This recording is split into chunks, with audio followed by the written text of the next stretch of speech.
Hey, great to see you again.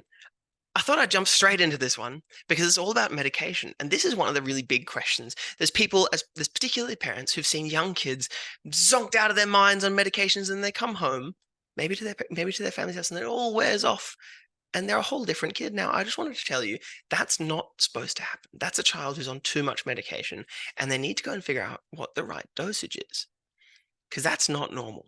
Okay? Great. Just wanted to get that out of the way. And in one of the previous videos, I've actually talked a little bit about dopamine, which is one of your neurotransmitters in your brain, and it helps your brain.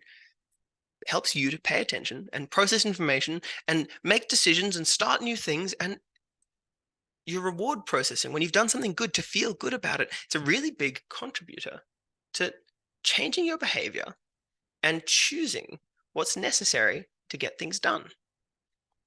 Now, it's great to know all those things about dopamine. And the next thing about it is actually most of the ADHD medications, which are, for now, it's the most popular ones are methylphenidate and dexamphetamines. Both of what they do is they make dopamine extra available in your brain. So you can, because ADHD brains have a really hard time with their dopamine levels, with functioning and monitoring them and actually working. That's the problem. That's where it is. It's right there. We even know what it is. We just can't fix it because we can't jump into every single neuron in the brain yet. But we can medicate, which is wonderful. And these stimulant medications have a really high rate of effectivity. Between 70 and 80% of all cases, they work. They make differences to the symptoms in children and with adults and with adolescents with ADHD. That's really encouraging. Now,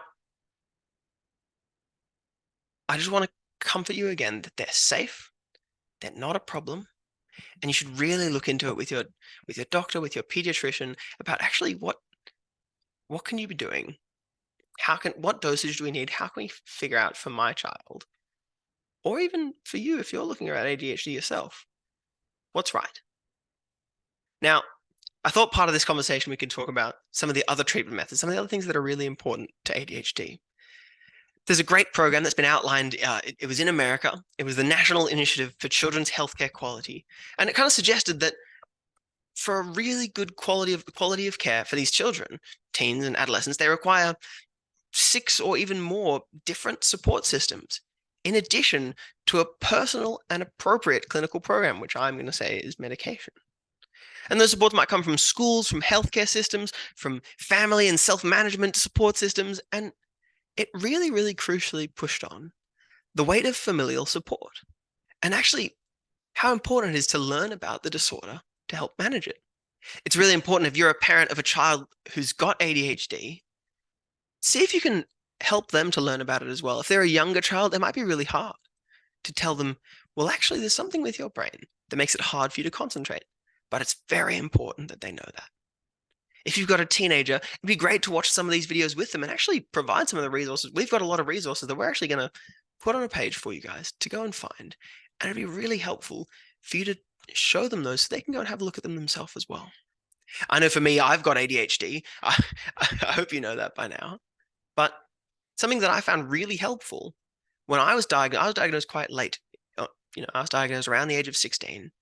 And I'd felt a lot of the self-doubt and actually had a really bad self-image of myself because I thought, I don't know how to study. I don't know how to work. I can't sit in a classroom. I can't do all these things. Is something wrong with me? And as soon as I understood that actually it's not Abraham who has something wrong with him, it's not Abraham who's morally wrong because he can't do things. He doesn't have a willpower problem. He's actually got a chemical problem in his brain.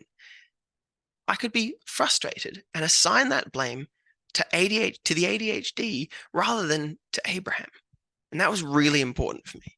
So I just want to encourage you on your way that as you're learning about ADHD, it's actually really important that you can teach your kids about ADHD as well, especially if they're suffering from it. Thanks. It's been great to have you, and I'm really looking forward to the next video.